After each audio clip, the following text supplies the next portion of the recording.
You'll start to believe that you can't do this or you're not supposed to do that. Um, so that's part of it. And then young black men, we're not taught how to love one another, but we're not taught how to love ourselves. We're taught how to hate ourselves. And I always say that in the absence of love, self-love, the world outside of you is only a mere reflection of the world within you. So if you don't learn how to love yourself, the world outside of you is going to mirror the very thing that you have working within you. So I think it's a number of different things, and I don't want to ramble here.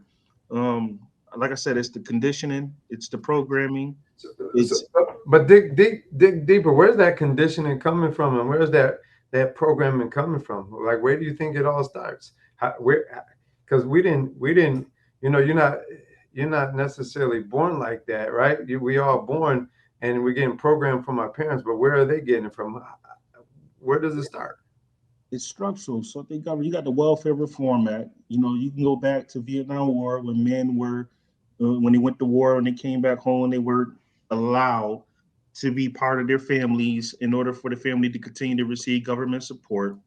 And that was devaluing the black man from a very from that particular standpoint. You even go back further to I don't want to. I hate having the slavery conversation all the time, but there's a lot that took place in the epigenetics that's been molded within our DNA as a result of what the trauma that we experience from slavery that predated slavery and even Jim Crow and civil rights and all the eras of inequity that existed thereafter. Um, so yeah, I think the programming, the conditioning is structural.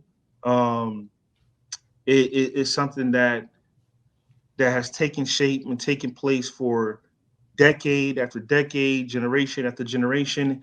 And I'm not sure if the audience is familiar with epigenetics, but all that trauma is stored within our DNA.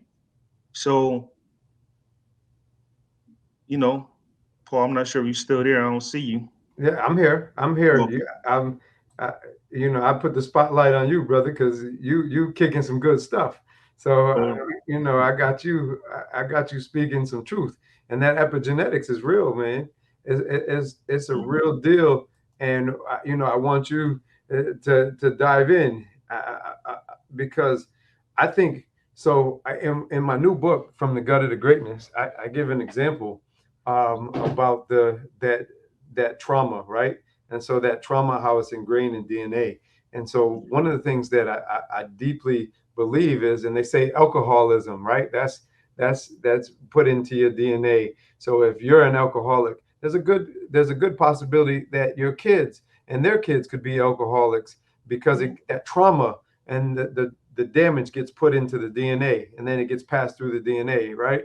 And so Mhm. a lot of white folks, a lot of folks out there will say, "Oh, slavery was a long time ago. We need to get over that. You need to get over it, and it's over and it's done."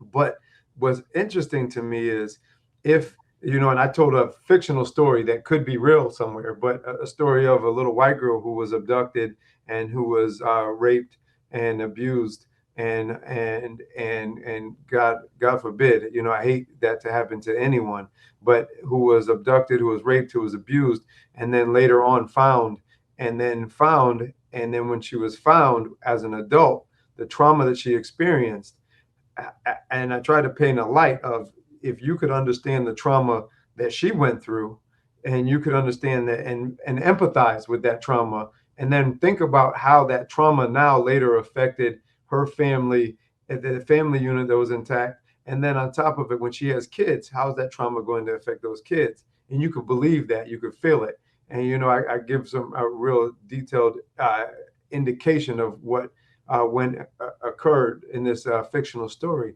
But I think people can believe it more because they don't believe it when we tell them, because we look different, right? Or we have a different commonalities, I guess. But talk about that. Can you go with that a little bit? The Yeah, epigenetics. What do you? How real is that? What does that even mean for those out there? What is the epigenetics of it? Yeah, epigenetics. So trauma is stored, like we said, within the DNA and is passed from one generation to the next. And this is biologically, scientifically proven. So, without getting too nerdy as it relates to um, the makeup of the human body, there's things that are imprinted within the subconscious mind. In addition to what's your DNA template, the subconscious mind picks up on a lot of information. You have some people that says, energy is not created or destroyed, which we know. So when you were born, the energy that predated your birth is passed on to you, that energy imprint.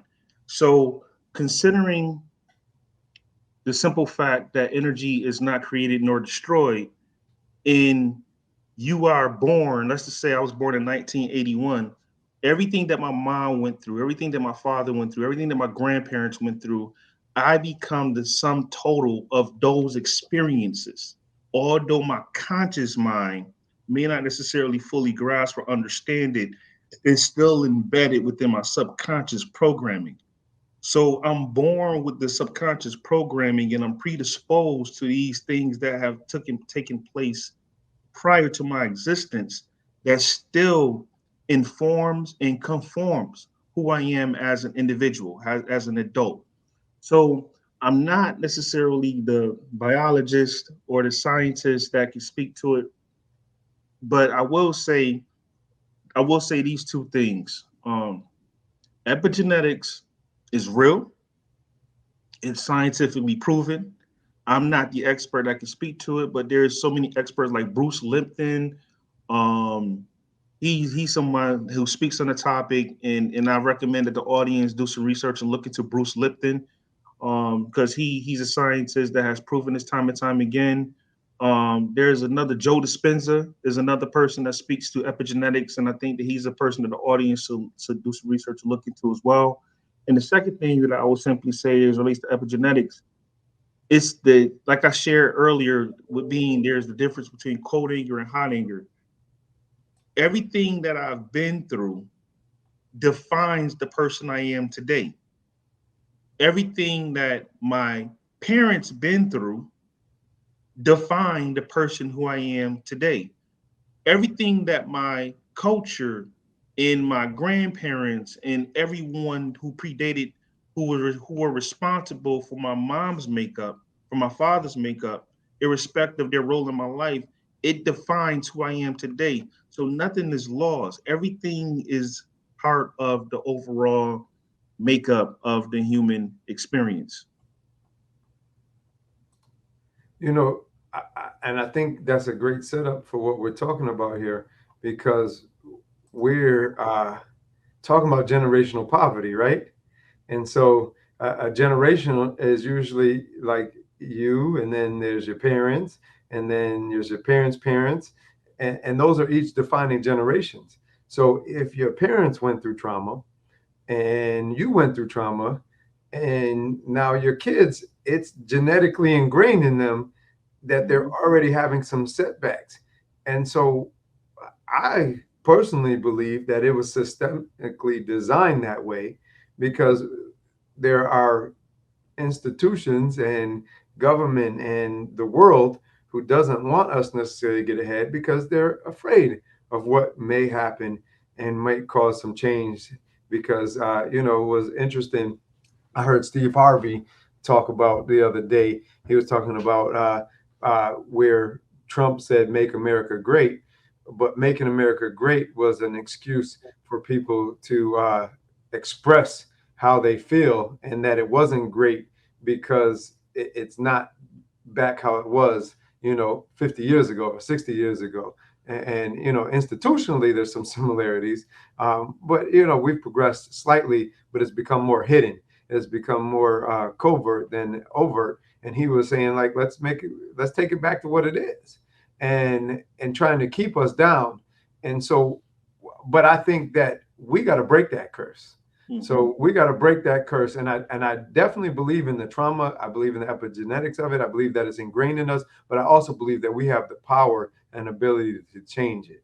And at some point in the time, there was, like you said, that pivotal role that made you change it, and made you change, because I'm, and me knowing a little bit, but I know that, you're able to live a decent life now. You're Mhm. able to take care of your family. You're able to be a good father. You are able to be a husband who's in the household with his wife. You're able to do these things and be a success. But somewhere it had to change, and people didn't want it to change. Mhm. So uh, how do you think we break the cycle? How do, if we're talking about, maybe going from you to, from from the micro to macro, how do we break this cycle? Yeah. So I think from a structural perspective, there's different governmental. You're right. The conditions that we find ourselves in is not happenstance. It's done by design. The conditions of black people, black males in particular, is not something that we just stumbled on. It's something that is structurally designed, and it's something that is a byproduct of. I don't want to put get you in trouble for the podcast. It's the byproduct of government entities that were responsible for creating the situation that we find ourselves in. So I say there, it because I'm not running for nobody's office, and so I'm not into the politics. I had to yeah, tell somebody, that the other day, who was in government, who I sat in the same office as this person, and and they were kicking that political stuff to me. I ain't with all that. Like, right. let's There do you the go. work. Let's do the work, and how we'll talk about that brother later. But yeah. All right. My brother. So Uh, yeah, a lot of it, from redlining to the GI Bill to the disbursement bureau, there is a lot of different implications that took place from a structural perspective that created the conditions that we find ourselves in. So I would say if government created the problem, government could also resolve it. But I also think there's no real intent, and this is where the conversation shifts a little bit. I think there's a reason we're targeted as a people, because I think that we have a lot of gifts and talents, and I think you got some people that talk about the mitochondria that exists, or the melanin that exists within black folk in particular. I think there's a lot of genetic material we have that makes us unique, that also makes us special. Um, I don't want to get too wonky, but I will say that the way that we can change the condition of our people and ourselves is by focusing and using the power of our subconscious mind. So for me, there's a few things that I've done, and this is not this is pretty much atypical for a person in my role to speak like this, but I will be very candid and honest. The subconscious mind is a powerful, powerful, powerful tool. And the more we inform it, the more we talk to it, the more we develop it, the more we could achieve as a result of it. God dwells within us. So for me, my inflection point happened when I started to talk to myself and love myself and tell myself, like, you know what? I don't have to focus solely on struggle. I can focus on abundance. And I started to focus on it, and I started to believe in it. And it started with reading books like The Law of Attraction and different books like that. But after a while, it got into mysticism, then it got into esoteric knowledge and information. And then from there, I started to recognize the God body I have within me. So I like how God rests and dwells inside of me. When I started to tap into that infinite intelligence, that subconscious wiring, I started to achieve many different things. I mean, I blew my own mind as it relates to what I was able to achieve, from an income perspective, from a schooling perspective, because we grew up in the projects, brother. Like nobody would never think in a million years that we would become doctors, that we would have the level of income that we have. We rank in the top, well, I would say 10% of the US population as it relates to just earnings. So that doesn't happen because a person is just, saying, woe me, and just sitting on their hands. So for me, it really took reprogramming my subconscious mind. Once I started to reprogram my subconscious mind, I started to talk power. And then I put the action behind it. I actually went to school, I worked for it. I started to challenge everything that I've learned, and I started to just experiment with different things. And it started to happen. So what I would recommend for folks to do to break this is to really tap into that subconscious wiring, to start speaking, to not focus on the struggle, but focus on the opportunities, focus on the things that you want to do, that you may not even think you can do. Just really understand that God created us in his image. So whatever that fabric, whatever that divine fabric, that divine light that exists within us is also part of something greater than us. And I think tapping into that is an opportunity for you to be able to change one's life. And that's what I was able to do. Um, that's not the practical response, or it's not the very technical, tactical response probably to the question, but it's something that worked for me. And I think there's a real response. And I think it's something that somebody could follow, right? And I think Mhm. that's what I'm hoping for, is that someone says, yeah, well, how do I do that? And then how do Right. I break this generational curse? And but you think about it, that there was probably a lot of pain and trauma. So like, have what has been like one of the deeper pains or traumas you've dealt with because of this cycle? Yeah, absolutely. So my mom died young, growing up poor. She worked as a CNA. She had some health complications as being a you know I don't want to say low earner worker, but being a person who didn't necessarily have the means um, to do the type of work that I'm doing. She had a lot of wear and tear in her body. It led to her having cancer, and that was very traumatic for me. But even battling, watching her battle her mental health challenges growing up poor was something that was very challenging as well, because she struggled financially. So there was times when she tried to check out early. There was a time when I was 8 years old. My mother, she had since transitioned, but there was a suicide attempt. Um, and I remember being 8 years old and watching her on the kitchen floor in a pool of blood. Like, that was very traumatic. Right. But the reason why she attempted to kind of like cut her life short was because she was struggling. She got tired of struggling. She was overwhelmed. And that wasn't just her story. That was so many other stories of the people I grew up with in the projects. But being 8 years old and watching that agony, watching that pain in your mother's face, and not being able to do anything, it will change you. And it changed me. Watching my sister subject to domestic violence, because they felt like they was looking for something that they wasn't learned to develop at home, or felt like they got or received at home. And then being young and watching that happen and not being able to do anything. So those things kind of molded me. It made me really angry. Um, and The- at one point I was aggressive. But yeah. Not, let me. So I got a question there, because this is interesting, and so a lot of, like, from the gutter to greatness is going to be digging into to where they were at previously to where they were going, and we're having to be talking about generational poverty on this episode, but just that gutter story. Now, what I found is that the trauma usually creates a vice, right? And Mm, so some type of vice that creates. So this is a question my audience is probably going to hear coming up with multiple guests across the board. But like, what was your vice? Because I know that for me, I had a vice to deal with my trauma, because a lot of my issues and a lot of my gutter, the trauma was because I had issues behind dealing with. I had a mother who was a victim of domestic violence. She was depressed. I was left alone. I was. I had a lot of. So I had issues with women.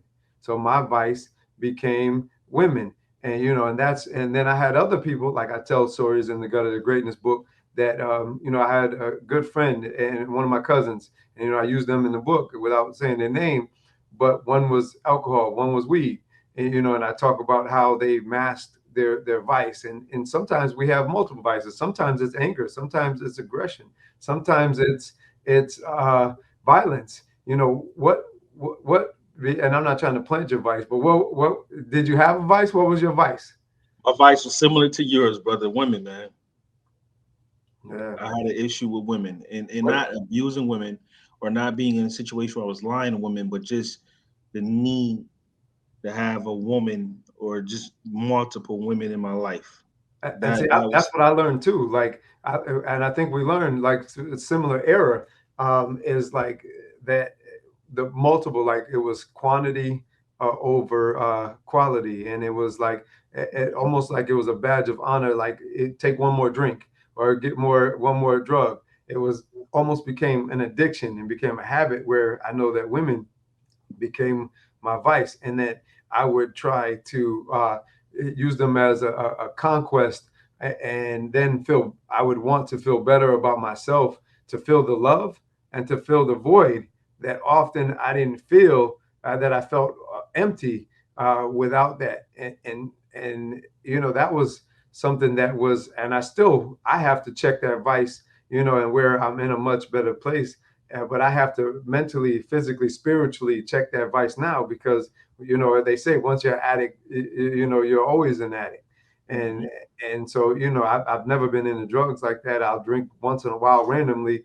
It's not that important to me, but women have been my vice. So do you remember a time that, like, when you knew that that vice was like hurtful, and why? Like, what did that look like? Yeah, yeah. I ended up hurting women that were important to me, women that I actually loved. And for me, it felt selfish is a soft way of explaining it, but it was hurtful. It hurt me to hurt the people who I loved. And when I hurt people that I loved, it made me do some introspection. But I had to look at myself and I had to ask myself questions. For example, I'm just now discovering some of this as an adult. I am a believer in therapy. I believe that people should take advantage of therapy at some point in their life if they have trauma or stuff that they never dealt with from their past. It wasn't until I started to dig up some of that old trauma that I understood that those were just trauma responses. Hmm. And it was me being an adult and doing the internal work that made it possible for me to recognize the why, or the reasons why I was engaged in those relationships with so many different women and things of that nature. So to be honest with you, I wasn't as aware when I was doing it, but I recognized that the hurt it caused was something that I did not want to continue to be responsible for. And it wasn't until I was an adult that I started to do some of the internal work where I started to recognize why and how they were trauma responses. And to be honest with you, a lot of that is insecurity.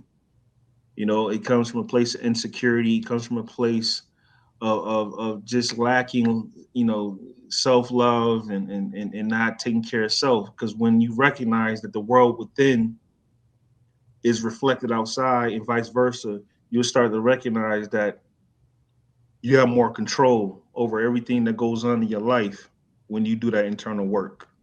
Right. And so what do you think you needed to heal? And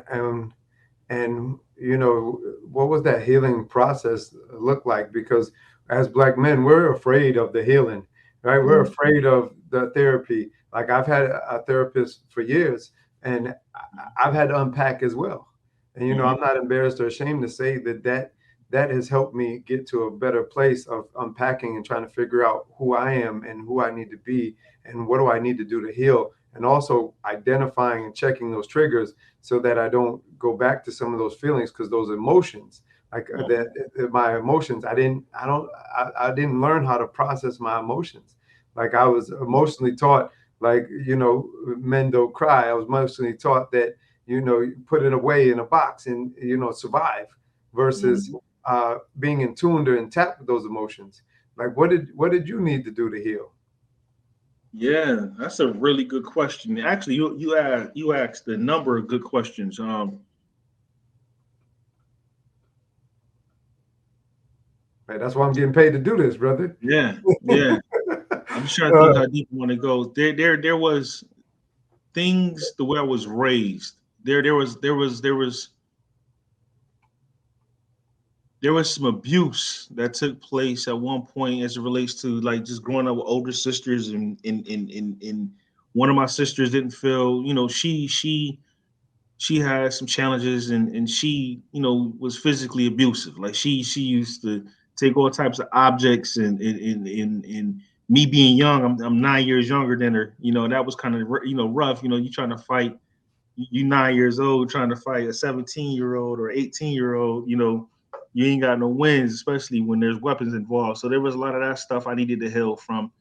Um, it was more so watching my mom struggle, and just watching her go through all the things that she had to go through that really, for me, caused me to need healing from within, because I had to struggle with her. Like, me watching her struggle was very challenging and tough for me. So those were areas I needed to heal. But what led to me wanting to get healing was because I had to come to the end of myself. Like, I had two experiences, like I consider them called ego deaths. What's So I that? had an ego death as of recently, and it really forces you to think and look within, and ask yourself a lot of different questions about why you behave the way you behave, and why you think the way you think. So I think for me as an adult, I had some ego death experiences, that led to me, requiring the healing. But yeah, that I'm not sure if I'm answering your question though, brother.